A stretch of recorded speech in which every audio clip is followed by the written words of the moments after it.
Greetings, ladies and gentlemen, and welcome to another hour of decision. It's a privilege to come back into your home again today to bring you a message of song and word that we trust will bring salvation to you and to your home. Today I'm going to talk on short beds and narrow covers. I think that it'll be interesting to you, and I hope that you'll stay tuned to this channel. But first, here's Cliff Barras and Beverly Shea with a word and a song. Our story tonight, Billy, is an interesting one. It's about a man who gave his whole life in ministering to a little group of folks in a community in Southern California. He and his wife served faithfully as pastor of the little church and had a blessed time. They lived on meager fare, didn't have too much of this world's goods. But as the years passed by, he found that it was impossible for him physically to carry on the responsibilities as a pastor, so he gave up the work at the church. However, they had no savings, and in order to keep body and soul together, he had to take a job at a packing plant in one of the orange groves in that section. He became very discouraged as the days went by. Didn't seem to be much hope. His body was tired, and he felt that perhaps God had forgotten and had forsaken him. His wonderful Christian wife kept praying for him, and one day she came across the words of a poem, and I understand that they were the words that had been written on the wall of a public institution by an unknown writer. She thought perhaps, well, these are the words that might give my husband just the lift that he needs, and so without him knowing it, she placed them in his lunchbox one day. And while at work at noontime, as usual, he leaned up against the old packing house and opened his lunchbox. Before he ate his lunch, his eyes noticed the words, and he began to read them. Wonderful words they were. And as he thought for a while, he forgot about his lunch and began to think of, well, God has been good to me. He's been wonderful to me, and it's been all because of his great love for me. And as he thought of the love of God, the cares and the burdens seemed to lift, and the disappointments and the discouragements faded away. And that night when he arrived home, he went into the room where the little organ was in the corner and sat down and composed the words. Well, he had really thought of them earlier in the day, but he put the music to the words of the first verse and the stanza and the second verse, also a refrain. And it was the words of a song about the greatest theme in all the world. The love of God is greater far than tongue or pen could ever tell. It goes beyond the highest star and reaches to the lowest hell.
On earth a quill, and every man a scribe by trade, to write the love of God above would drain the ocean dry, nor could the scroll contain the whole, though stretched from sky to sky. Oh, love of God, how rich and pure, how measureless and strong, it shall forevermore endure.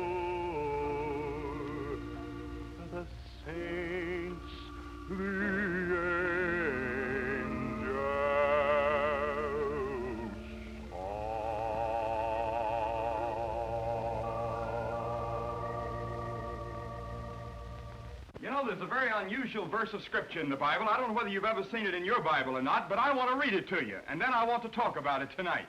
Here it is. It's in the 20th chapter of Isaiah. It's in the 20th verse of the 28th chapter of Isaiah. Here it is.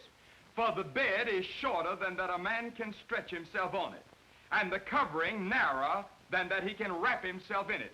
Isn't that a very unusual verse? I'd never seen that till a few days ago, and I'd read the Bible several times.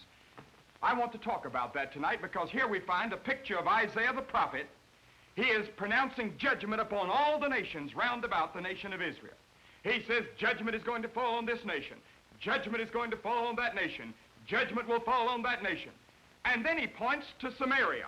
And he says judgment is going to fall on Samaria because Samaria has made an alliance with hell. And Samaria has made a deal with the powers of darkness. And then he turns to his own nation of Israel.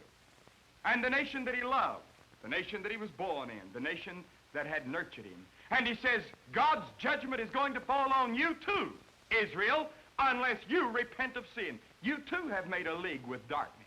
You too have made an alliance with hell. You too have gone down to Egypt and made an alliance with those fellows down there instead of trusting in God. You've made an alliance with all these other people around you instead of with God. You've trusted in your horses and in your chariots and in your bows and in your arrows and spears and swords and armament rather than an almighty God. And as a result, the judgment of God is going to fall on you too. I think that Isaiah would say that to America today if he were here. I think Isaiah would say that to you, Mr. and Mrs. America, that we've made an alliance. We're trusting in our atomic bombs. We're trusting in our jet planes.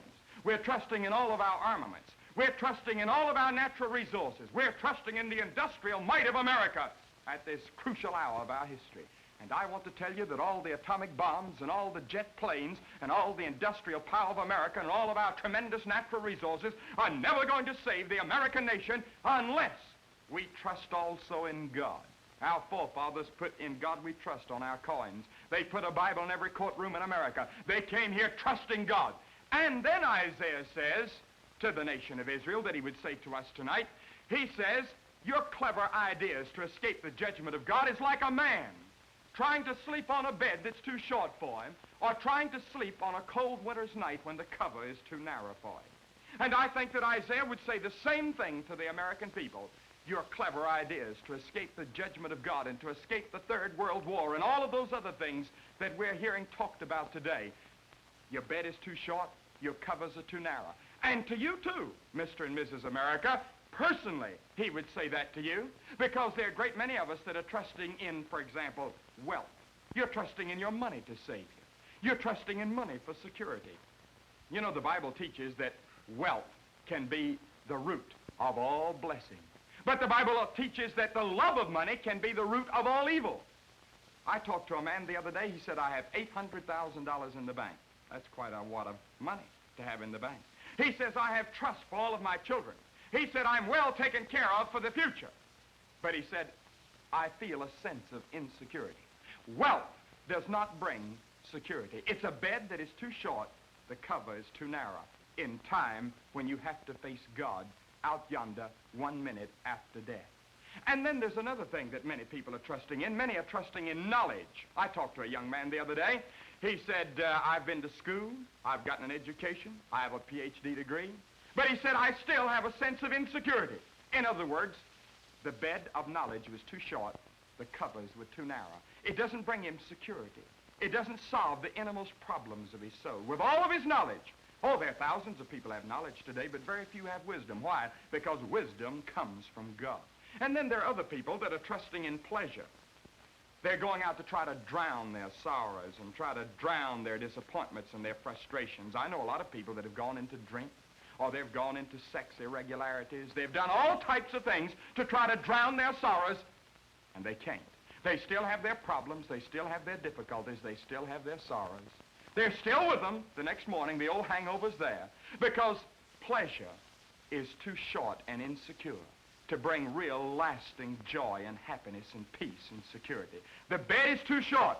The covers are too narrow. And then there are a lot of people today that are trusting in their morality to save them.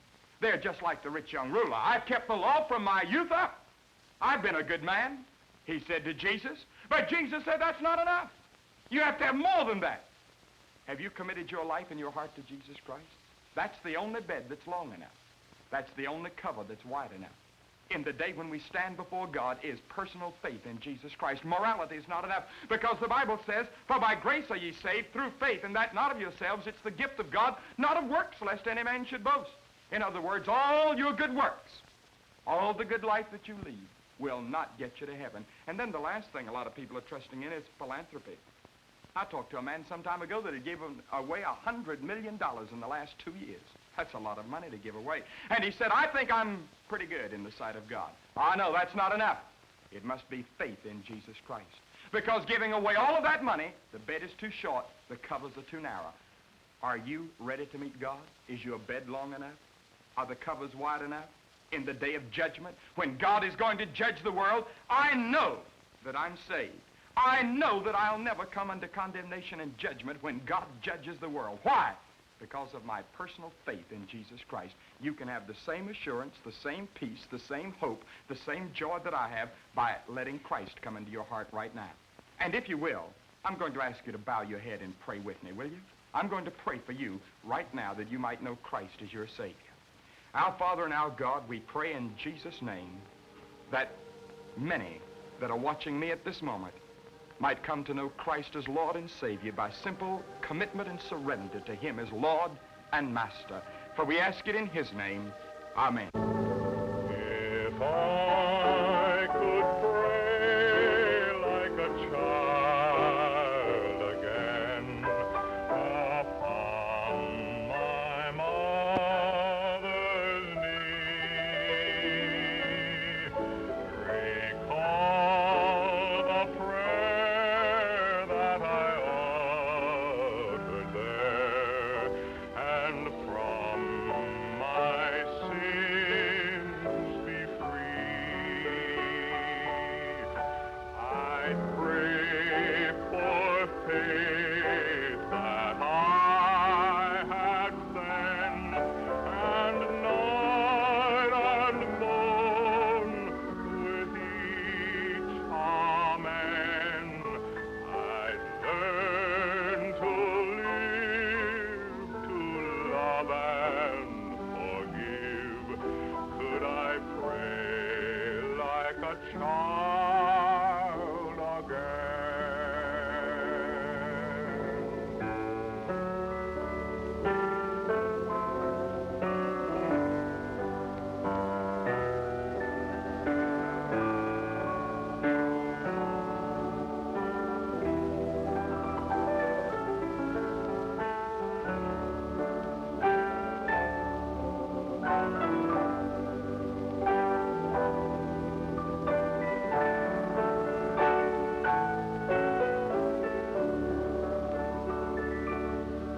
I'd pray for faith that I had then, and night and morn with each amen I'd learn to live, to love and forgive. Could I pray like a child